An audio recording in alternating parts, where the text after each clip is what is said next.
What I played before blew out my thing, so we don't have to be quiet. I'll just go right into it. Coming up today on JBYC. My first job was a camp counselor. It was pretty okay. Bullshit jobs are bullshit. And let's answer some interview questions. All that and more on today's episode of JBYC. Joy, buzz, or in your condom. My first tip would be to apply to multiple places. Luckily, applied to one place and I got hired there, so I got lucky that way. My second tip, hand your application in person. Now, in my situation, the store was not open at the time, so I had to send mine in online. Number 6 is prepare for difficult questions. This I also didn't do.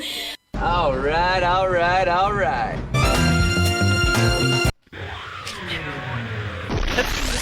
Might just need to smooth this one out in post-production. He's gonna have to do it All right, hey everybody, it's Monday, July 29th, 2019. I'm Bobby Frankenberger. You're listening to episode 18 of JBYC. I promise this time.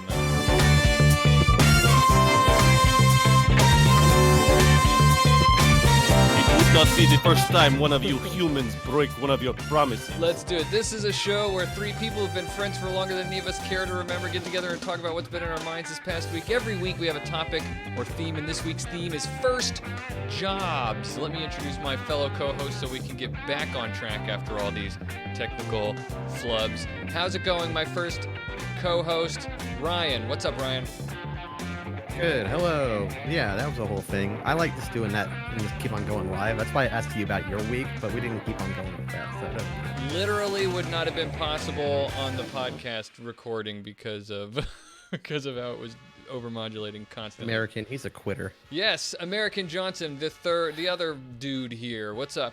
How's it going? I was upset because I was like, Ryan is the Spock, the number one, and I want to be the Spock, but then I realized Ryan has a beard and that makes him the Riker, and I don't want to be the Riker. So you don't want to be the Riker? Yeah, what's wrong with being the Riker? Riker's the worst character. Well, early Riker is bad. Later Riker is middle to late Riker is okay. He's like a mountain of mediocrity. There was one thing that could have saved Riker, and that's if Q let him keep his powers, and he had to spend the rest of the series not using his powers, but there was always the temptation to use them. But don't you remember Riker turned into didn't he turn into like a man beast with a loincloth and in that one episode and was stalking people around? I mean, he had his moments, but the character of Riker was boring as shit. Welcome to our bi-weekly Star Trek conversation. Yeah. He was just kind of like he was a failed ladies man. I felt sorry for him. Well, he got around. Like he was a ladies man. There was that one episode where he was with Troy and what's her name? The woman who got killed by the pool of despair. Listener, I don't care. Oh, you're talking about oh man. She was in only the first season or something because she. Yeah. Yar. Natasha Yar. Natasha Yar. He was double timing Yar and Troy for a while. You will have no vaccines, no Lieutenant Yar. I don't know. What in the hell are you talking about? It's a good show. Vaccines. It was something that some dude yelled at Picard through the communicator window. They had kidnapped Yar, I think. Oh yeah, right. And they were it was a whole thing. She apparently hated being on that show, and that's why they made a giant. I hate being on this show. I think she hated being on the show in the sense that she was being like heavily sexually harassed. That happened a lot in the first season of Star Trek. That happens to me on this show also. Crusher got pushed off. Shut up, man, me. Bobby, Ryan. Yeah, Ryan. Gross. Oh my God. That's terrible. No, it is terrible. Not tomorrow, but the next day, I leave for Indianapolis to go to Gen Con. You guys know about Gen Con? Yeah. Yes. Isn't it kind of like past its prime? Aren't all these things just basically Disney commercials now? No. Wait, what? Every time I was looking into it, it's like, what does that mean? I don't know. It seems like nerd culture is just Marvel Universe culture now. No, I Well, just not literally Gen don't know Con. what you mean. Gen Con isn't. So all the Comic Cons and everything for sure are really just like, but like it's called Comic Con, right? Like, I mean, of course it's yeah. Marvel culture. Yeah, it's video Yeah, games but they're not and comics. comic That's books. the problem. Yes, Yes, they are. They're still also comics. They still pump out Comic comics, and movies? there's still a thriving comic industry. In both. fact, it's doing better now than it has. Like, it's on the rise. So. Does Disney own the comics section of Marvel, or did they just buy the film? I'm guessing they just bought the film I outlet. have no idea. That's The a good licensing. question. I bet you it's just the an okay cinematic question. arm. Yeah, it's an okay question. Ryan, What's Ryan, Gen Con? always keeping us, always setting it straight, keeping us. You guys set me into a mood with going with Star Trek at the top, so Keeping I'm us just from kind of getting too already big out. for our britches. Yeah. Usually Star Trek's at the end, so I'm already done, so it doesn't really matter. But now I'm already primed to just not care. Right. But Gen Con's not. Gen Con's all about board games and tabletop RPGs. It's a tabletop. Speaking of thing. Prime, Yeah. the Prime Directive. Do you think that if How you do the this? Starfleet traveled back in time to now, the temporal Prime Directive would prevent them from coming on our show for an interview? I don't know. I'm just trying to annoy Ryan. That's I not a didn't know question there you was a have to actually temporal answer. prime directive. Also, Yeah, the temporal Prime Directive is to not alter the timeline and to avoid time travel as much as possible. Was that introduced in the Save the Whales movie? 4. First time I heard of it was when Cisco got grilled by the two like G-men from the Time Police. Oh yeah, Time Cops. What? I don't It was remember the that. episode when they went back to the episode of the original series with the Klingons and the Tribbles. Yeah, and and Come on, Ryan. Didn't they? That was a really good episode because Worf had a really good line in that one. I can't remember exactly what it was, but like, no, it was Oh yeah, they were asking. They asked because the Klingons had the old makeup, and they yeah, said, because in the "Why original are-" series, Klingons just looked weird. They didn't have the forehead thing. it That was just introduced- blackface. Yeah, yeah. And so In the they were original like, series, they "Why just are all the literally put the Klingons looking blackface. like this?" And Worf said something along the lines of, "It is a part of our history that we do not like to talk about." Do not discuss with outsiders. Yeah. They started writing Worf really, really well in Deep Space Nine. Like he was. Who's your favorite character in Farscape, Ryan? We'll give you that, and then we'll move on. We know you like. I don't know. How can I choose?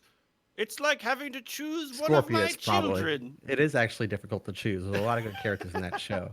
If you guys What's your had favorite watched puppet? it, That's the a favorite question you should puppet be is able to probably answer. Rigel. Scorpius is kind of a puppet too, so that also. Semi puppet. I never watched that show. Yeah. So. Para It's very puppet. good. It's on par with all these shows we talk about that are good.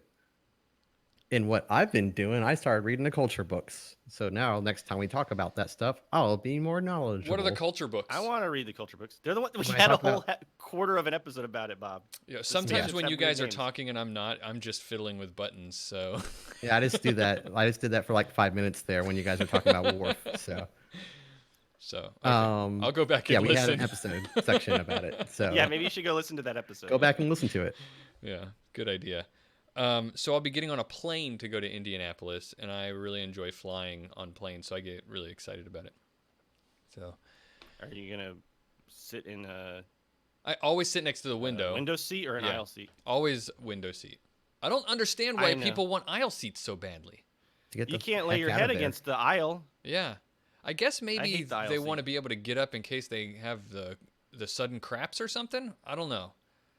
The only time I consider an aisle seat is for a transoceanic flight, because when you're on a plane for like 20, like I don't know how long they are, like 16, 20 hours, or whatever.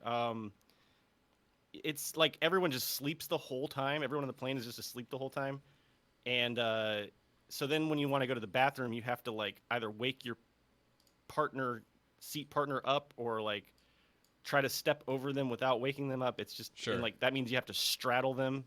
Yeah, I Straddling mean a that makes stranger. sense. Yeah. Just climb over them. Physically climb But over if it's them. like a 2 or 3 hour flight, I just try to get dehydrated before I get on the plane and then sleep. I can't sleep on airplanes. You can't. I Oh, really? Even They're my really favorite long place ones. to sleep. I can't. Oh, they put me right to sleep. It's that noise. That's not gonna. Like, And they have those really relaxing. I love the alert sounds. I usually hate like sounds, but it's just like, bung. Oh, It's like the most pleasant sound. It really is. When they get the flight attendant. Bong, bong. It just makes me nestle more when I hear that. Like, it might wake me up a little bit, but I'm just like, I'm on an airplane. It's so good. So you love flying also? I do like to fly. I like the bread. Here's what my favorite part of the flight is when they give you your meal, and I save the bread, the little dough bread, for last, and I take the wedge of butter, and I don't cut it or smear it. I just put the whole wedge of butter on the bread, and then when I eat the bread, I bite into the whole stick of butter thing. It's just so good when you're in the airplane. I don't know why. Speaking of plane food, Delta has these biscotti cookies that they give you. Yeah. And then if you get those, I guess it's probably only in morning flights, but it's these biscotti, and you get coffee with that, and you dunk that in the coffee. Oh my, I would fly all damn day just for those. I know what you're talking about. In fact, my mom used to get those from the Swans Man, that exact same brand. Do they still?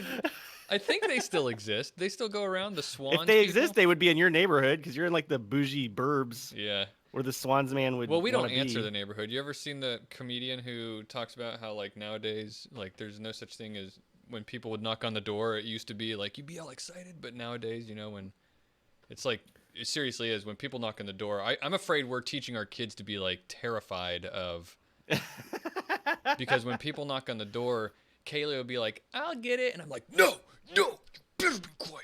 No. And I'm like pulling out. Not talking to the Swans Man. I'm like pulling out my phone and I'm like opening up my Ring app so I can see through the doorbell who it is. And I'm like, "What the heck is Swans Man?" Oh, you guys hey Ryan, what the heck is this? It's the guy who delivers meat and other food items. They deliver. It's like a grocery store on wheels. Yeah. They just do like weekly or monthly deliveries of food. Like they're not just showing up. Well, they will show up. They do have door-to-door. The first thing that happens is they do the sales thing. Yeah. And then if you sign on, then I don't know, this is how they used to do it. Now it might all just be like YouTube videos that make you sign up, or it's an app on your phone. We did actually get one of those guys one. See if there's a Swans app on the Google Play Store. A long time a long time ago we did get one here actually, and I think he was trying to I think it was just a really bad sales pitch because he knocks on the door and I'm like, "Hello?" And he says, "Hey, I'm not really trying to sell you anything. I'm with the Swans people, but we just have a bunch of extra food, and I'll just sell it to you for like really cheap." And I'm like, "What? Yeah, that's how they get you. What are you talking about?" It's like a cocaine dealer. Yeah, your first I was free. like, "You sound real sketch." That's how they got my mom. I didn't have no, a that's bunch how they of got my extra mom. food. What? No, they came to my mom and they were like, "We've got all this meat that's going to expire in like That's a week. exactly what they said. We'll sell it to you." But he's in like a we'll uniform or something.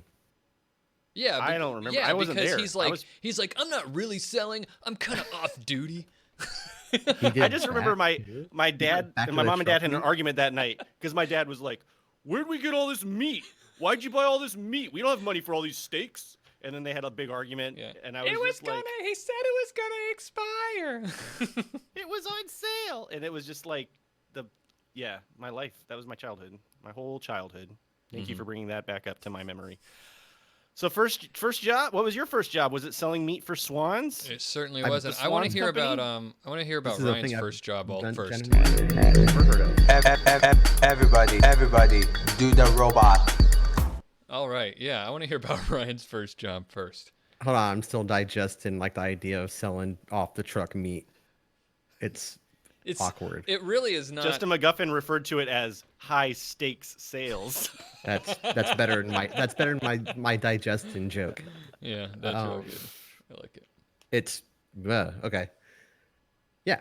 I pretty sure I don't like we had like weird things we did like in college or in high school for like newspaper and stuff. Actually, I don't count as jobs, but, like fundraising and stuff. So like my first was like a camp counselor the first year coming back from college. Wait. What do you mean you don't? What don't you count the stuff from fundraiser stuff like that? When we go and like try and sell stuff all week long. Yeah. And Do stuff you remember like that? Yeah, that's why I just brought it up. I never sold jack. Yeah, shit. you did. We were all on the newspaper staff together. You know what this? As an aside, you know what this show reminds me is that we really I can't remember what we sold. have been friends for too long. Yeah. But we no, we were in news. Remember being in the newspaper staff, and we would have to go sell ads at local businesses.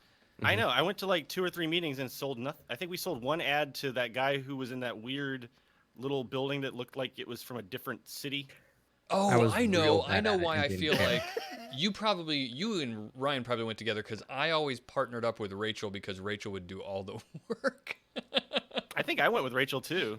Rachel did all the work too. Yeah. Yeah, for me. she had no qualm with going and talking to people, and I just like hang out with her because I. Oh, that's like a blur. I do remember doing that, but it was just like BS. Yeah, it's pretty I don't know. fuzzy, I but did also- not put my heart into it. I'll say No, that. definitely not. And it's also the kind of thing I don't count. Like, yeah, we were doing like a jobby kind of thing, but it was definitely not a paid anything like that.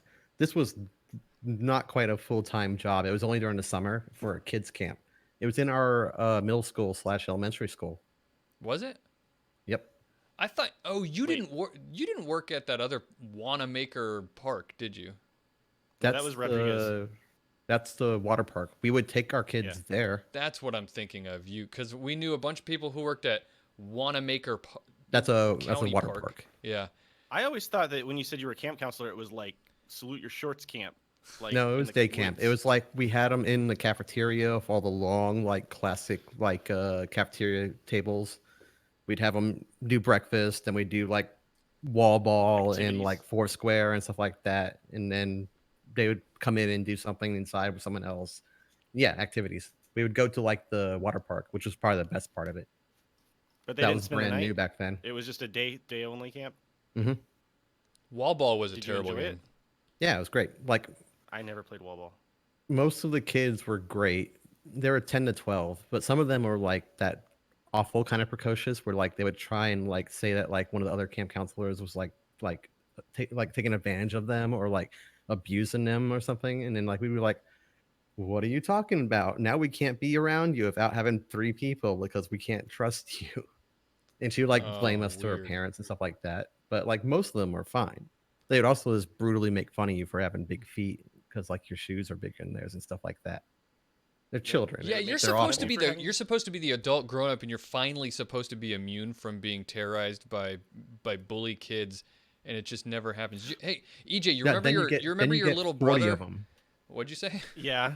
There's 40 of them, so like there was They many outnumber of them you. that make fun of you, and Yeah. if you broke at all, then you would have all of them calling you clown shoes. Yeah. Yeah. Do you remember No, your little brother Aaron, EJ? We had a period of time where every time he used to tell me he used to make fun of me incessantly, telling me that I smiled and laughed too much. Yeah. Yeah. He was in with the wrong crowd, Bob. I did, but I never understood. I was like, what? What? Like I smile too much?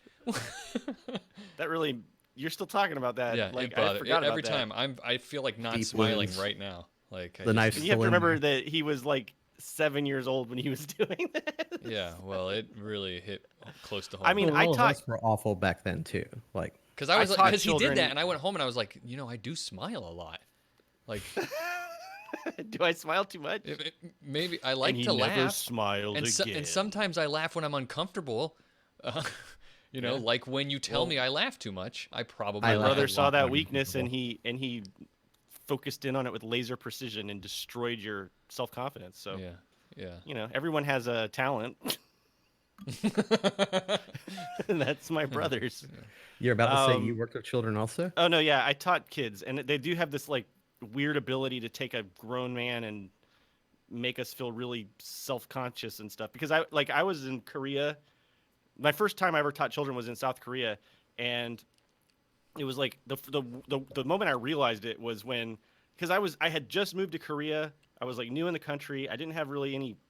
I had like one friend that I knew, and like I was lonely, and I was trying to make friends and stuff, trying to get whatever dates and stuff. And then so I was like looking at my phone, and I was typing with my friend, who's like my Paul, the only guy that I knew in Korea, and so like 3 of my students come in, and they're like middle school like girls, I don't know, like 10, 11 years old or whatever, and they're like, teacher, who are you talking to? And I was like, I'm talking to my friend. And they were like, you must be really lonely. And they just like Oh, God. stared at me with judgment. And I was like, why are these children making me feel? You got burnt. I know. They're merciless though. And if you lose control, like you can't lose your cool.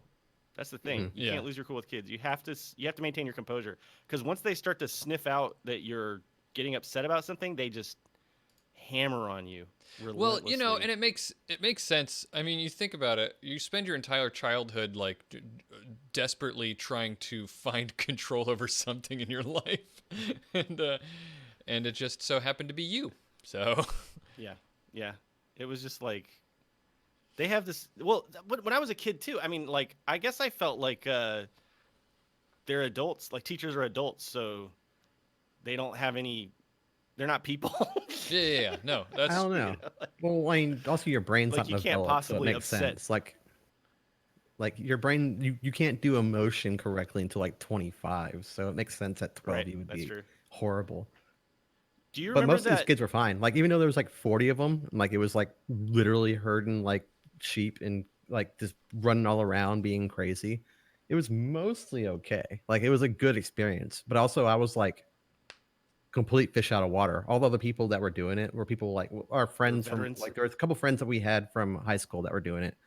Rebecca, the twins, and some other people who are like stand up normal people. And here I am, like fresh out of college and still playing WoW all the time and trying to do quests all the time.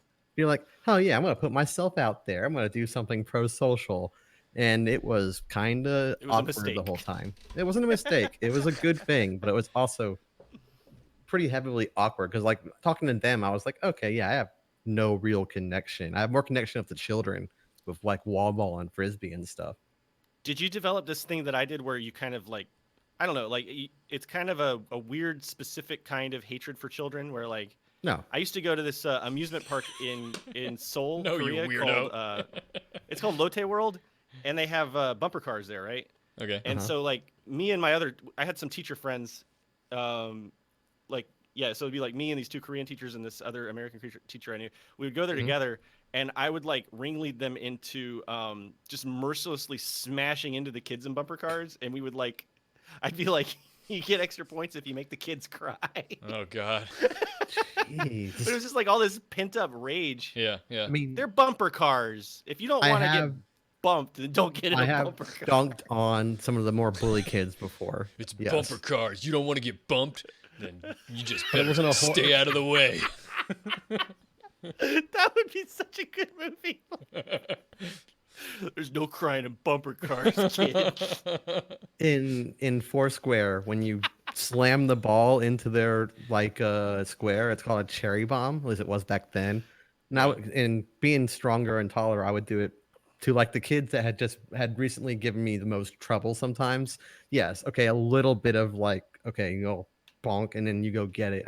Sorry, but like not as a thing. No, not like as a stress release. Yeah. I just want to keep workshopping our screenplay for the movie Bump, which is about the professional bumper car Bump off. athletes. I worked with kids for a while when I was in college. I did that. You like psychologically You studied did them, didn't developmental psychology. You did the bad stuff. Yeah. Well, there were two.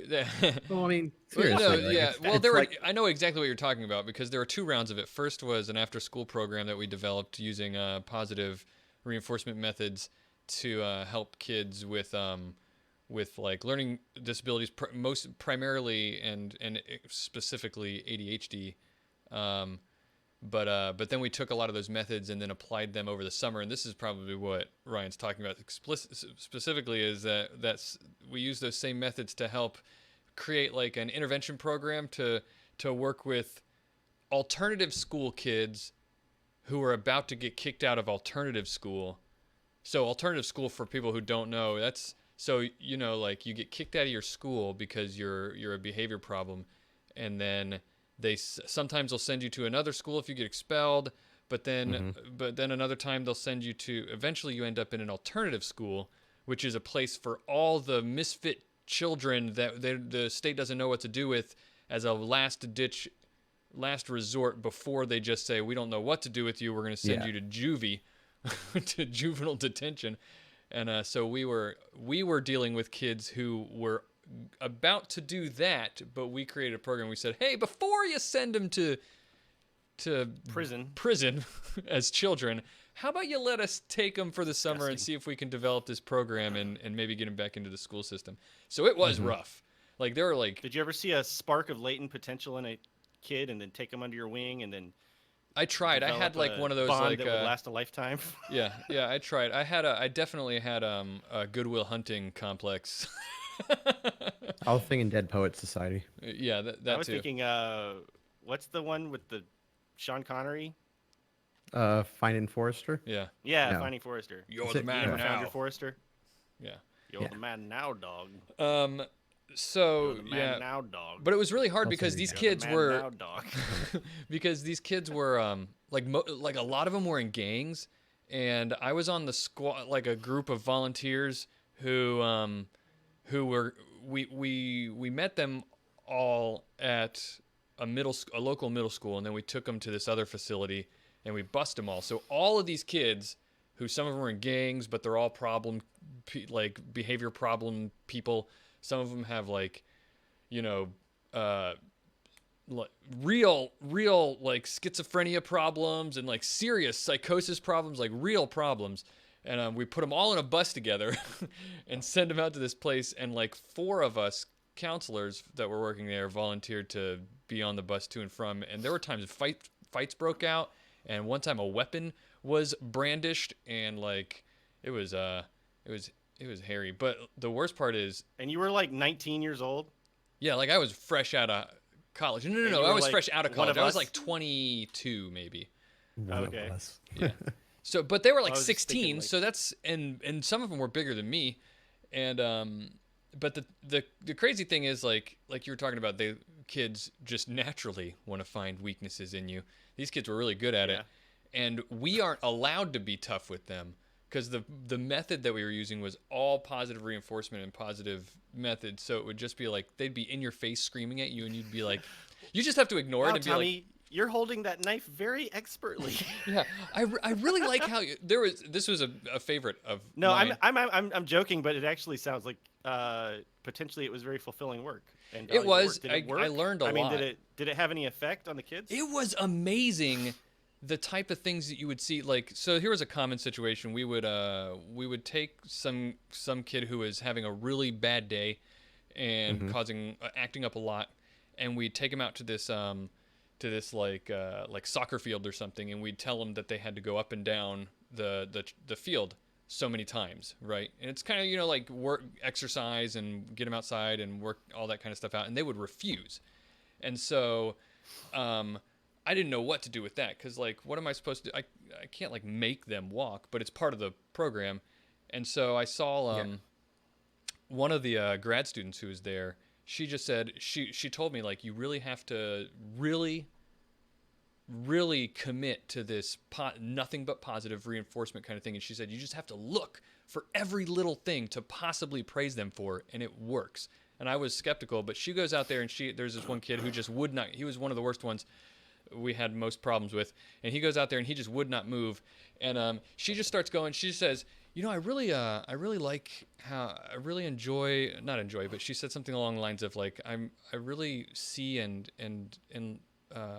am proud of you for the way you express yourself all the time, and you're really sort of good at just telling us how you feel and all that kind of, and every time. And so then he like stands up and he's like, and he's like, she's, you know, then she praises him every step he makes towards like what we're trying to get him to do. She's like, oh, thank you for getting up, you know, stuff like that. And then it worked. And he starts walking and going and doing the whole thing. By the end of it, he's running in the heat, going back and forth. And I've never forgotten any of that. And I take that on a day-to-day basis. I use that in like around the house with my kids and stuff like that. Your kids. Yeah.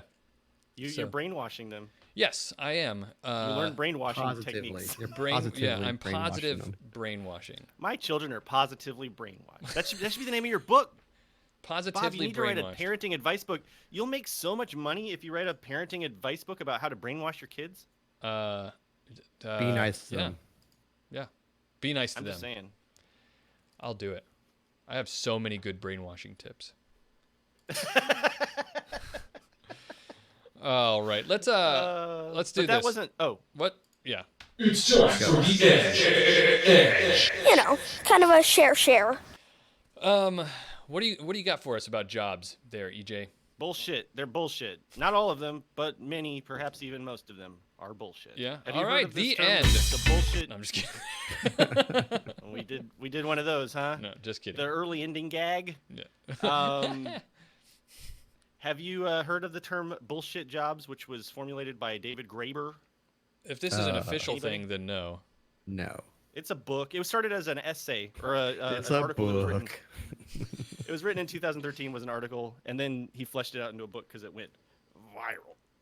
So the basic idea is that, I guess we'll go back historically. So back in the olden days, the oldie times. When? What oldie times? Like feudal times, right? Okay. Oh, those are work like was the seen way as- oldie times. You gotta clarify. Back yeah. in the oldie times of 1989. No, I said old day, like ye old day times. Spelled and times is spelled with an H or something. Yeah, HYMES. That work was seen as like something to look down upon. So if you were like an aristocrat or a noble, you would go out of your way to make it look like to make it clear that you don't work. So for instance, that's one of the reasons why like white skin is so favored in a lot of societies. You know, not just Europe, but like in Asia too, like Vietnam and China. Like the nobles would do everything they can to avoid getting a suntan because they thought that the suntan made it look like they were going outside and working. And you mean even in predominantly white cultures, historically, like milky white skin was always talked about being more attractive. Yeah, I mean, it's than- basically like there was this mindset in many cultures across the planet that having dark skin from being out in the sun made you look like a worker, and that made you look lower. And then there's like all kinds of stuff like that. People would wear like nobles would wear clothes that were like very awkward and uncomfortable, but it would show that they don't have to ever work with their hands. In some cultures, people will grow their fingernails out like really long to show that they never have to work with their hands. So work used to be something to look down upon, and it was like the main goal of any member of society was to try to work your way or move your way up in society to where you don't have to work anymore. And the higher up on the chain you were, like the less work you did, and that was seen as a good thing. So then, around the time of the Industrial Revolution, we had the Puritans were involved with developing this idea of like a work ethic, but also, so David Graeber makes the assertion that we have this modern work ethic that praises and worships work, partly to justify the miserable conditions of the working class under the Industrial Revolution. So this whole like mystique around work evolved. And so nowadays, CEOs and people who are like our modern day aristocracy, it's very much in their interest, and like it's culturally reinforced that they have to make themselves appear to be working very, very hard. And now like personal value is directly equated with work. And so because of that, we've got all of these bullshit jobs in society. Now in the 1930s, it was predicted by many, many people that the advance of technology and automation and everything would reduce the work day from 8 hours, which the unions had fought for, throughout the 19th century. They would reduce it to they were projecting to be a 4-hour workday by the end of the 20th century. But instead, we just created all these bullshit jobs to fill people's time needlessly. And so people's value is like intrinsically tied to work. So David Graeber identified 5 areas which he identified as bullshit job categories. So I'll just run through them quickly. There are flunkies, who are people who only exist to make other people feel important. So like a door attendant at a fancy apartment building or a hotel. Like there's no need to have a door attendant, right? They just open a door for people. But I assistants feel really important whenever I do encounter Exactly. That's why they're there. Receptionists are another really good point. I've worked at a few corporations that have receptionists. Now, receptionists do real work. Like at the office I worked at, they did a lot of like work, but a lot of it was bullshit work, and it was just to make people feel important. They worked hard, but they also did a lot of effort. maybe an argument could be made that the only reason that they, like you said, the work that they're doing is some of it is important. Maybe even a lot of it is important, but maybe that position only exists Well, because of it for so, that like, reason, Not and every, that's receptionist- why not they every were office given those needs a kinds of jobs. receptionist kind of thing. Yeah. Well, I mean, like if you're answering phones, why do you have to sit at the front of the office and look? I mean, there's no reason to have a receptionist, honestly. Like, think about it. If I come into an office that I've never been in before, even if it's a huge office, and I need to talk to somebody, there are so many other ways to like work that out. You could have a tablet at the front that just has like a directory, or people could just literally walk in and say like, "Hey, where does Bill Yeah, but Baskins?" you're speaking of like work? the modern, like the tablets modern, like I assume That's the you whole mean point. like Is that like we've automated Yeah. out so many jobs, so like capitalism and modern society, rather than just give people more leisure time and have everybody work a little bit less or a lot less, we just pile on all these shitty jobs. So there's the flunky job. okay. So Yeah. the flunky. Let me run through these, and you'll kind of maybe get the pattern. So flunky jobs only exist to make other people feel more important. There are goons who their job is to act very aggressively on behalf of employers, and usually those are employers that are actually making the world worse. So things like bank lobbyists, corporate lawyers, telemarketers, and marketing public relations people like me. Basically, the only reason we exist is to act very aggressively on behalf of other entities that are actively making the world a worse place. They have duct tapers, who basically their job is to take the bad ideas of like upper managers and like fix all the problems that they create. So for instance, like programmers that repair shoddy code that happens because deadlines are too tight to be reasonable. Airline desk staff who calm passengers whose bags don't arrive because the system's not designed well, et cetera, et cetera. So people who are basically just there to fix problems that shouldn't exist to begin with, like constantly. Then there are box tickers who only exist to basically make, this is similar to the flunkies in my mind. They only exist to basically make people who are higher up in the management have more self-esteem and to just basically gloat about things. Like, so for instance, a lot of big corporations will have in-house TV stations and magazines, and people who like coordinate leisure, like, oh, let's all have a company picnic and shit like that. Like, totally, completely unnecessary bullshit. And then finally, there are the taskmasters, and this is my favorite category because I think it's the most indicative. And those are people who just create busy work or make sure that people are working at all times, even when work doesn't need to be done. So like basically middle managers who, it's like they walk around and they make sure everyone's busy, and it's just or they like create work that doesn't need to happen, and it's just a total waste of human time and energy. So that's the basic premise of the bullshit job, and now I open it up to. So It's a lot of information you just kind of drop there. a lot of those I can agree with. The duct tapers is the one that I have the problem with, because I think that by and large there is a need for people who like iterate and fix problems. Like, there's a difference between fixing problems and fixing problems that shouldn't even exist to begin with. but how do you define problems that do shouldn't exist to exist, begin though. with? Like you can't expect every system I or think thing I gave to a pretty poop good. out I think I gave a perfect. pretty good example, Bob. That like, so if you look at the video game industry, it's a really easy one to look at. The video game Okay. industry is terribly managed. There's a lot of bullshit going on in the video game industry. You have these executives who create these really tight deadlines that don't make any sense, and they have these work policies that don't make any sense. Like, have you heard about the way that the what do you call them, the playtesting? Have you heard about the playtesting thing? How that industry has developed? Elaborate. I mean, I've heard. So Go ahead. So the way playtesting works is they're generally very low paid people, Right. and they do things like, the companies will do things like they'll have the playtesters every day. Every playtester has to report like 5 bugs. So then Sure. people will like steal each other's bugs. For instance, that's one thing that happens. Like, somebody will go up to go to the bathroom, and somebody will like write down the same bug and report it before they get to finish it.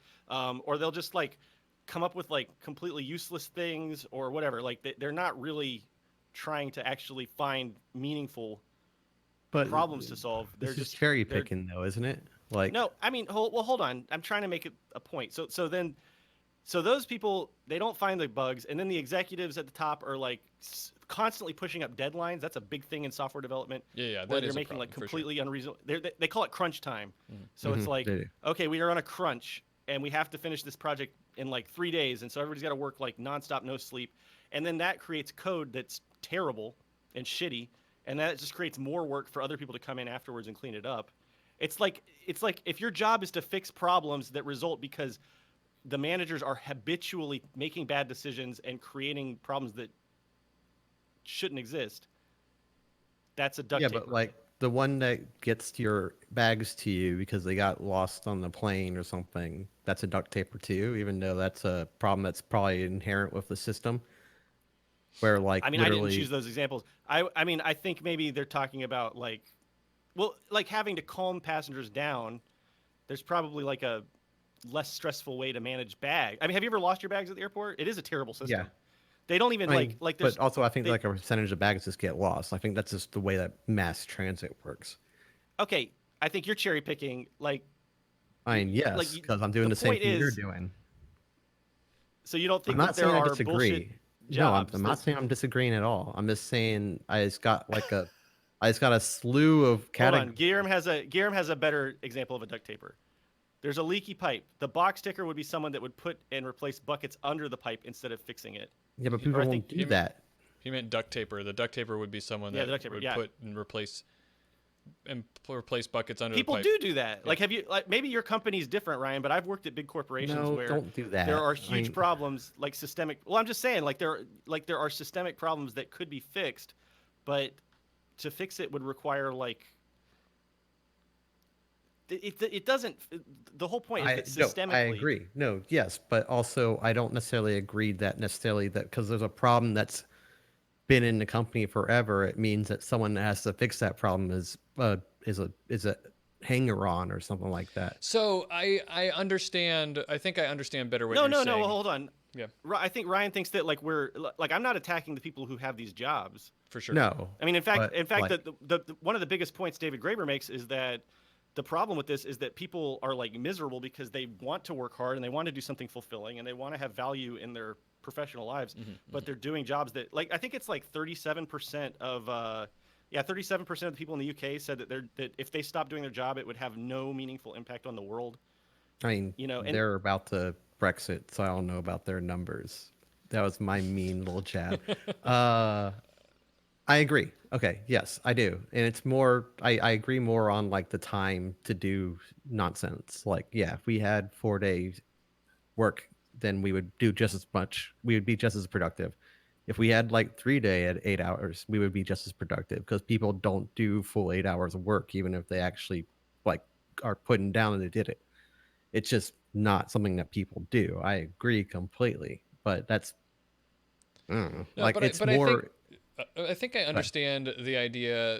I think I'm better understanding it, and I want to wrap it up. Not wrap it up, but like tie a ribbon around this particular part because I think we're It's the getting same distracted from the larger discussion. But is that the duct taper job would be like there's a problem when there is a problem in a systemic problem, and instead of solving the problem, you create a new job to Because it's cheaper or what duct have you. tape it. Yeah. Yeah. So yes, I would agree then that absolutely that's a backwards way to go about it. And And just getting in a slew of capitalism it's things made it really hard to easy go to paint that as creating jobs, like No, that's one of the things that pisses me personally off the most is the fact that in capitalism, if we like, so for instance, have you heard of Sobot? Sobot is this robot that can make clothes. The reason that's a big deal is because the garment industry is one of the last old school factory jobs where Yeah. like you have a shitload of people working in a factory, and they have this robot now that can just totally make like shirts and clothes completely automated. And so that's going to, but now the thing is, working in a garment factory is very dangerous work. Like there are a lot of injuries in those places. Sewing it's machines terrible. are like dangerous machines and stuff. So we should, as a species, as humanity, we should be celebrating the fact that they've automated this dangerous, dirty, horrible job out of existence. But instead, because of the way capitalism structures our society, we're all like, holy shit, we're going to lose all these jobs. Yeah. It's the same with driving, which is like What are one we of the gonna do biggest with all jobs these in America. people? Yeah. Yeah, and it's like, why can't people just have more free time like they were projecting we would do in 1930? Oh, it's And I because guess capitalism wants us all to be. that's my working point too, all the because time. like that's the more important thing. But then we went through like the info dump that kind of lost me of like 5 categories where I'm like, that's more of the thing. Like the hanger-ons are like, I keep on saying that instead of like the terms, sorry, but like they're not the problem. It's the bigger thing that's the issue. So it's like No, the people bullshit are not. jobs The I people get, doing the but jobs are not the problem. Yeah. I've had yeah, well, only, not like, even the people. my whole career was a bullshit career, like working in marketing and public relations and shit like Yeah, that. but see, Like, I don't all think I did PR was is a help. bullshit career. I think that like people do need to have their market like stuff put out there. There might be less good ones, or I guess. Like there might be more troublesome and problematic ones, but Your job as a marketing person is to make people buy things they don't need or want. Make them want things No, that they like- that's like that's seriously what I spent. I mean, I did do fulfilling work. Like, for instance, the work that I did with nonprofits and arts organizations and stuff like that was very fulfilling. Also, that was the shit that paid the very least. The stuff, it's like the more I got Sure. paid, the more terrible the work I was doing. Which up to I and agree with. including helping people do things that made the world a worse place. Like, Yeah. I worked at a staffing and recruiting agency for 2 years as a director of marketing, and spent 2 years basically helping this corporation and this multimillionaire take advantage of people. And that was Yeah, no. that's I can have no I'm- pride in any of the work that I did during that era. 100% agreeing. It's just the blanket statement that like PR is bad. When like I don't know, Doctors Without Borders have a PR department that does good things ostensibly. Yeah, yeah. So that wouldn't be a bullshit job if you're like helping to raise awareness for a disease, but that's not what most marketing people do. But I feel like the Well- larger point that's being made, I guess, is that in the system, in the way that it's been constructed, which is placing some sort of huge value on having a job and working all the time and all this kind of stuff, it forces us to create more jobs that are not necessary or even important, so that people can be working, because for some reason we've defined We fulfilling equate human life. value with work. Yeah. It's not even just yeah, fulfilling, but money. human value. Right. Like, you're worthless if you don't have a job is something that a lot of Americans believe. I know that. No, it's a very American thing, yeah.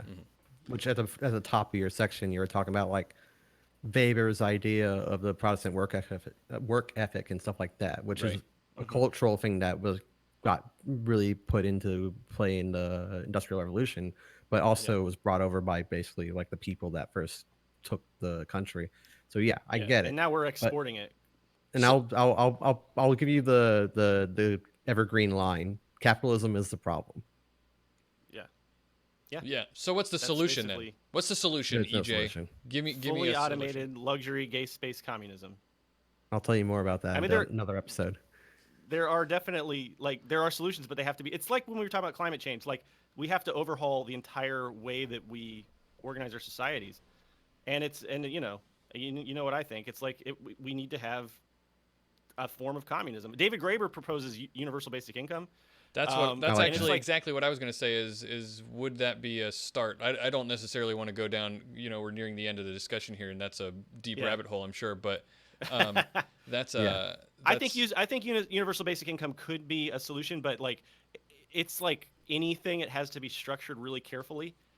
And like, so for instance, and I don't want to like go into this rabbit hole either, but David Yang's proposal for UBI is terrible because it's like tied to the yeah. VAT taxes, and it He's a makes tech people bro, choose so. between UBI and other social healthcare programs and stuff like that. So like, you can structure UBI in such a way that it just totally sucks, or you can couple it with price controls and other considerations to like actually make a useful system, and then hopefully be working us towards actual full scale communist Pro-social revolution. ideas in general, for sure. Yeah, but the way we're doing things right now and the attitudes we have right now about work are obviously detrimental to human happiness. So that would be my pin in the end. The pin in the donkey's tail of the end of the segment. What am I talking about? I don't know. Why did they what say you're put talking a pin in it? I don't know why they say put a pin in it. I always thought it had something to do with donkey tails.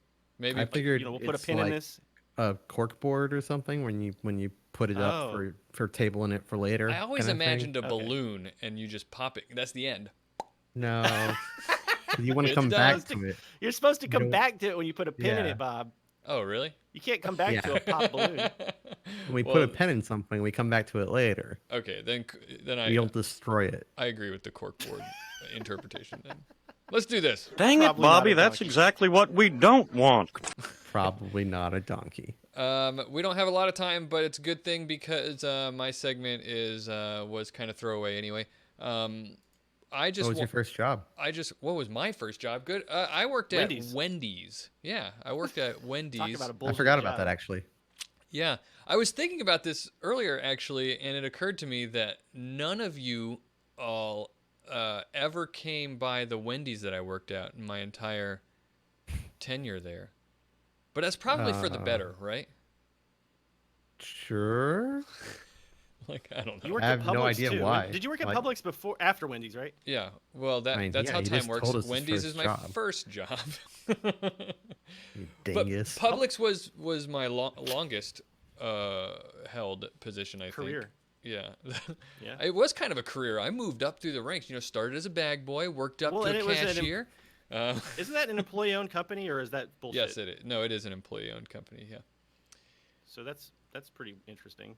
Yeah, and co-op. I would say of all the places I've ever worked, Publix wasn't the best job that I had, but it was the one place I worked where I think the people who worked there seemed the happiest.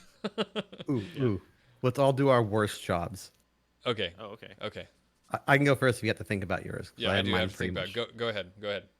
I moved large format copiers for a summer in the tri-state area. I remember So that. I'd Oh, get up yeah. at like 5 or 6 in the morning, load a bunch of copiers, like the big ones that come up to your waist, drive them down to like, I don't know, Savannah with a big box truck. So like Savannah has really small, narrow roads. You're trying not to kill yourself or anyone else. You get the damn thing to the place and they say, you can't pull that in here. These are Brazilian wood floors. So you have to go and find you have to go to like Walmart and find a trolley of better wheels. And then you have to put down all the mats so you can get it to where you're supposed to put it. And then repeat. See, that was at the very least bullshit work that you had to protect their precious luxury floors. You should have said, You know what I'm "Fine, saying? I'll plug it in out here. You can make your copies outside." It might not One have been of a those- bullshit job, but that aspect of it that you have to like go to Walmart to buy carpets to protect their luxury fucking wooden Yeah. floors that probably endanger rainforests or something. Like that's a bullshit aspect of the job. Yeah. Yeah, and the job itself was only bullshit because it was long hours and driving around and then heavy lifting. People need to come get their own goddamn. I almost died business once in machines. that job. We had a copy. There's bigger large format copiers, which are basically like, I don't know, the size of a car almost. It's like half a car. Oh my gosh. So it had 5 of us, and someone decided when we were taking it off the lift gate to stand on the lift gate with it. So the lift yeah. gate's the thing on the back of a moving truck, kind of. Oh, the and thing that kinda- lifts that goes up and down like me. yeah, and it's I don't know why it's called a gate, but it's called a lift gate. So it's a little floppy. It gives a little. So when you already have 1,500 pounds on there, and then some doofus decides to stand on the end of the lift gate, making it all tilt more, it all comes coming at you. Oh my So- god. So Yeah. immediately he jumps off, like everyone jumps off, like 5 people are holding it. Someone's hitting the button that makes the lift gate go down, and it's terrifying. Apropos of My nothing, bullshit job doofus, also- doofus is one of my favorite words. I didn't want to say it again. I did it. I couldn't help myself. All right, go ahead, Edge. My worst job also involved a lift gate. So I was a roadie in college for a long time. Like I did a lot of roadie work, which is like moving in and out When? heavy lighting equipment. No, you were ACS, you don't doing remember? local, weren't you? Oh, Yeah, I when was doing, when I like, think roadie, I of course think about like Okay, rock well and roll I bands. call it a You roadie weren't because touring. Yeah. people know what I'm talking about. I Yeah, did yeah. like crewing for. I did have to go to like other states a lot, but anyway, so I did the Barack Obama's biggest event in South Carolina. It was in Myrtle Beach when he was running for president in 2007. Okay. I guess that was 2007, 2008 or whatever. But I had to be like the leader of the crew, which sounds good, but it was the freaking worst. So we had 48 hours from when we got the job to when we had to be all set up and ready to go. No, we had 24 hours. So it was like 24 hours to set up and then 24 hours to break down. So we get there. So no, the first thing I have to do is I have to drive the van because I'm the leader, right? So I'm driving this van and it's filled with human beings. There's like 15 human beings in this van. I'm tired as shit. We drive for like 4 hours to Myrtle Beach, and then we have to work like for nonstop. I didn't take any breaks. I didn't get any lunches or meals or anything. Nonstop, I worked for like 14, 15 hours setting us up. We had problems with the lift gate too because we had these huge ass like 10K lights. They were like huge lights, and it was probably more than 10K. They were just giant, and we had to pull those in, and they like almost fell off the lift gate many times. Yep. And we had to build staging, and that sucked. We had to hang truss. That's heavy and shitty. We're doing all this with no breaks, basically no snacks. And then set it up, and then Barack Obama comes out, and I have to like run the video camera when Barack Obama's talking for like the image magnification projector. So I'm doing that, and I'm like totally on fumes. Then we have to break it all down, and the whole process is 48 hours basically. So to make a long story short, and I had to drive the van back to Colombia with no sleep and no food in my stomach, and also with 15 human beings in the van, and it was the worst experience. Some say he's still driving to this day. Yeah, maybe I died on that road and all of this. While you were there, did Obama say a bunch? Yes, we can. He ate. He probably did. I don't even remember him talking, honestly. You remember what he ate? But he did. He ate Maurice's barbecue, which is weird. Oh no! Like they brought in Maurice's barbecue for him to eat. I don't know if somebody was trolling him or what. He really was a great man to be so polite. Are you talking about Maurice or Barack Obama? No, Barack Obama. No, holy cow! Do not quote Most that out of context. I don't know who Maurice is, but Maurice's barbecue is like a racist barbecue restaurant in South Carolina. Right. Yeah. That's all you basically need to know for context. Yeah. Yeah. I think it's owned by his son now, and it's less racist, but I don't know. Doesn't matter. Your turn, Bobby. So, yeah. Hey, did you know what? Do you ever hear about when you play "Yes We Can"? Barack Obama's "Yes We Can" backwards. It sounds like he's saying "Thank you, Satan." No. What? Yeah, it goes. It really does. Bobby, it goes. Thank you. First Satan." job. I think everything sounds like Satan backwards. Especially. A lot of our words end in S's, so it's just like it's like a crapshoot. You know, you're gonna get 7s and 11s a lot. My worst job was Wendy's. I mean, it really was. I mean, like I wanted to say laborer. it was. I had a job where I was talk about bullshit jobs. I did have me and my wife Stephanie. We both had the same summer job one summer in college where we both worked at a call center called I can't even remember what it's called now. First That's Data. good. I think. We don't need to say everything. Anyway, our job was so whenever a credit card is swiped, that it gets authorized. Okay, an automated system. But sometimes, when you swipe your credit card, it pops up with an error saying authorization needed or something, and some phone number has to be called. We worked at a data center where you called that number, but like I said, talk about bullshit jobs. We didn't actually do anything. All we did was take the call and hook them up with the bank they needed to talk to and stayed on the line while the store person talked to the bank. So you were like you were a switchboard. Yeah, that's it. I literally read the unabridged version of Les Miserables twice at that job. Why twice? Once would have been enough, don't you Well, think? what happened You only had was one book that day. What happened was I I got to the end of the book one day. and I had nothing else to read because you don't ever expect to finish that book. Yeah, but like, And so I was like, what am I going to do now? And so I just started it over again. And then by, weird. you have to That's be doing definitely something. your worst job. There It were no sounds like it broke smartphones you. back then. Yes, there were, but not really. No, I mean, I had a Danger hip top.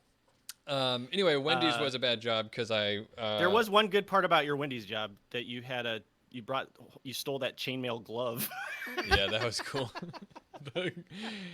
But at that job, I literally spilled hot grease on my hand and had like a 2nd-degree burn, and they just made me wipe some burn cream on it and get back underneath the heat lamp and get back to work. And I was too young to realize that was probably something I could get someone in trouble for.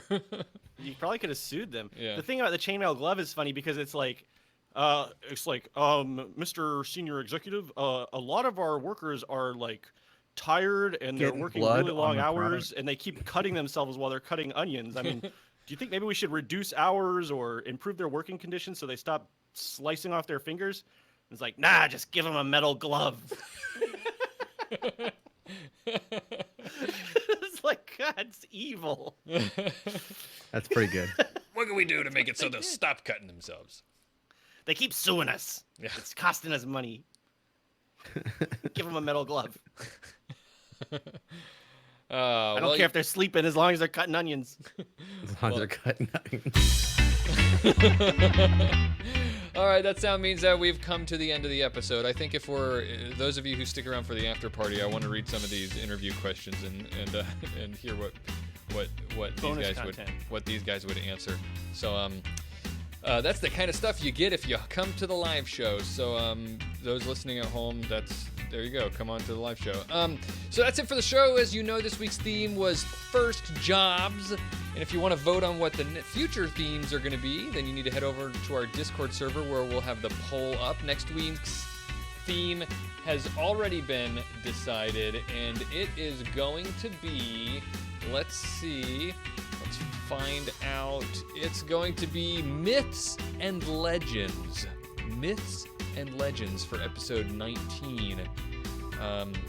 So that'll be a good one. And you know what? We aren't actually the ones who decide the topics that get voted on that I was just talking about. Who decides? You decide. That's right. You, the listener, decides. So in our after party, the chat picks all the items that go on the poll, and then everyone votes on them. So if you want to get something on the poll, come hang out with us and stay for the after party. Find our email and Twitter at jbyc.net. Watch us live on YouTube at youtube.com/JBYC show every Monday night at 9 p.m. Eastern, or listen to the podcast wherever you get podcasts. I'm Bobby. Below me is Ryan, and over there, a long ways away, is EJ, the Edge. Bye. We'll see you in the after party. See you later. Bye-bye. Enjoy your bullshit jobs. Hope you will unite. Please enjoy them, because they mostly suck.